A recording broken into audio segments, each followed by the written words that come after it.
Olá pessoal, eu sou o professor Peruca e essa é a 17ª aula da matéria de Conhecimentos Técnicos e Motores. O tema de hoje é Sistema Elétrico. Vamos lá? Generalidades.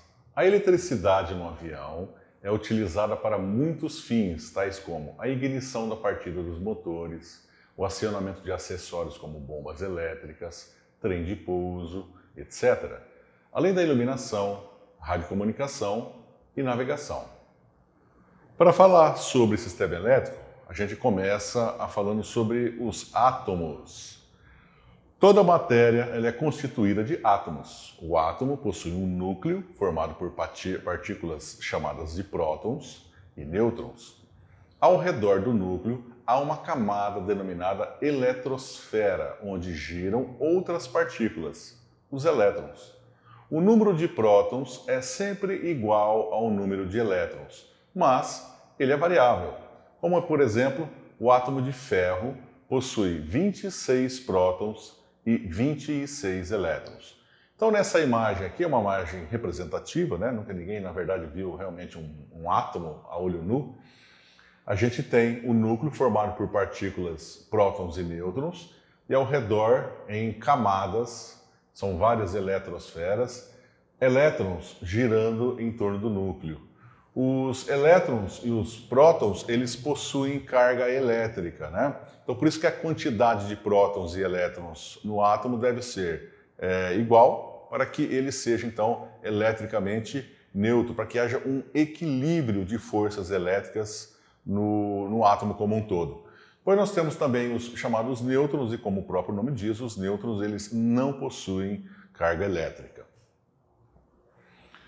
Cargas elétricas. Os prótons possuem uma propriedade elétrica denominada de carga positiva e os elétrons, carga negativa. Duas cargas positivas ou negativas se repelem.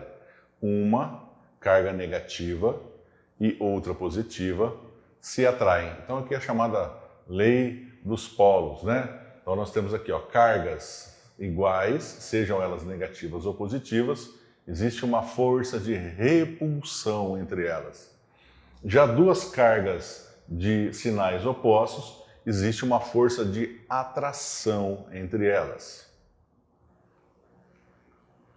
Elétrons livres. Os elétrons, eles giram em diversas órbitas ao redor do núcleo.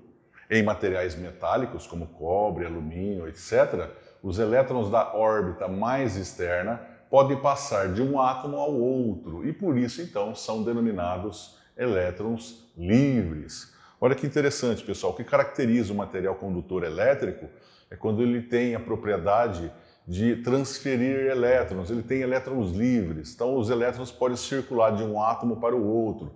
E essa transição de elétrons de um átomo para o outro é que determina a propriedade da corrente elétrica, né? Se os materiais eles não tiverem a capacidade de trocarem elétrons, quer dizer, se não houver elétrons livres, eles não possuem a capacidade de condução de corrente elétrica e eles passam a ser, então, isolantes. Então, quando os elétrons livres movimentam-se ao redor de um fio, dizemos que há uma corrente elétrica nesse fio. E os materiais que permitem a passagem da corrente elétrica, então, serão denominados materiais condutores. Então, nós temos aqui nesse desenho um fio em que os elétrons livres estão se movimentando de uma forma absolutamente aleatória, sem ordenamento. A partir do momento que nós tivemos esse fio conectado a uma fonte elétrica, como uma bateria, por exemplo, a gente vai observar que os elétrons passam a se movimentar ordenadamente num determinado sentido. Então existe agora um fluxo de elétrons na fiação, dizendo então que há aqui agora uma corrente elétrica. Então é assim que a corrente é produzida.